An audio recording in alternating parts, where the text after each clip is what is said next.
ওটার নাতিদের দেব না রাজাকারের নাতিকে দেব? আল্লাহ বলছে, রাগ বান্দা, এবার এই রাজাকার শব্দের কারণে তুই দেশ ছাড়বি। আর দুনিয়ার একটা চরম বাস্তবতা হচ্ছে যে যত বড় জালিম আল্লাহ তাআলা তার পতন ঘটায় তত আস্তে, এমন ভাবে পতন ঘটায় দেয় যেটা সে কল্পনাও করতে পারে নাই। লম্বি তম্বি দেখে মনে হয়েছে 2024-48 জুড়ে থাক, সারা জীবন মধ্যে তারাই ক্ষমতায় থাকবে। আল্লাহ বলে না, আমি আল্লাহ তাআলা যেমন ক্ষমতায় বসাই, আবার আমি আল্লাহ চাইলে ক্ষমতার গদি থেকে টাইনা নামায় পরের দিন জেলের কয়েদি বানায় দিতে পারি। ক্ষমতা কার? কার ক্ষমতা? সে আল্লাহ রাব্বুল আলামিন বলছেন, বান্দা, দুনিয়ার জালিমরা কখনো সফল হতে পারবে না, এটাই চূড়ান্ত বাস্তব কথা। আল্লাহ হাবিব সাল্লাল্লাহু আলাইহি ওয়াসাল্লাম বললেন, ইন্নাল্লাহা লা ইউমলি লিয-যালিম হাত্তা ইযা আখাযাহু লাম ইফলিতহু। দুনিয়ার মানুষ যেমন ঘুরে ওড়ায়, ঘুরে ওড়াবার সময় মানুষ যেমন ঘুড়িকে ঢিল দেয়, ঘুড়িকে যেমন ছাড় দেয়, আল্লাহ তাআলা তেমন দুনিয়ার জালিমদেরকেও ছাড় দেয়, ঢিল দেয়।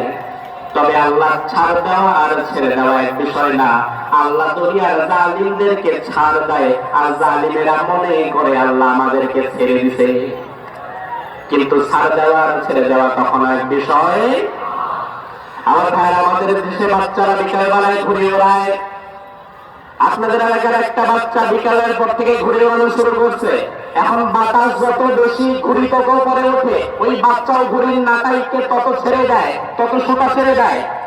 বাতাসের কারণে ঘুড়ি এবার অনেক উপরে উঠে গিয়েছে।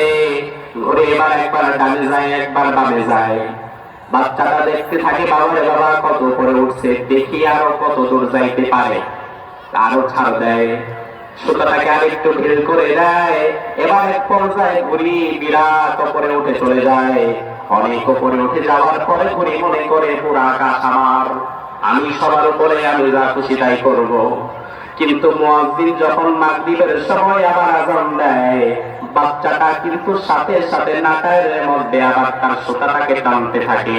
সুতাটা যখন টেনে শেষ পর্যন্ত নিয়ে আসে, ওই উপরে থাকা ঘুড়িকেও কিন্তু মাটির মধ্যে এসে পড়া লাগে। তুমি তো সেই ঘুড়ির মতো হয়ে গিয়েছিলে। দুনিয়ার বুঝুনে ক্ষমতা তোমাকে জালিম স্বৈরাচার বানিয়ে ফেলেছে। তুমি একবার ডানে যাও, একবার বামে যাও, যা খুশি তাই করো। তুমি মনে করেছো তোমার ধরা মতো কে নাই, বরং তোমার ভারত বাঁচাবে, দিল্লি বাঁচাবে। কিন্তু তুমি করে যেও না। বাচ্চা যেমন ঘুড়ির সুতাকে টান দিলে ঘুড়িকে যেমন মাটির মধ্যে পড়ে যাওয়া লাগে, আল্লাহ যখন তেমন সুতা ঘুরে টান দিয়েছে, তোমার ওই ভারতে পাড়ায় যাওয়া লেগেছে।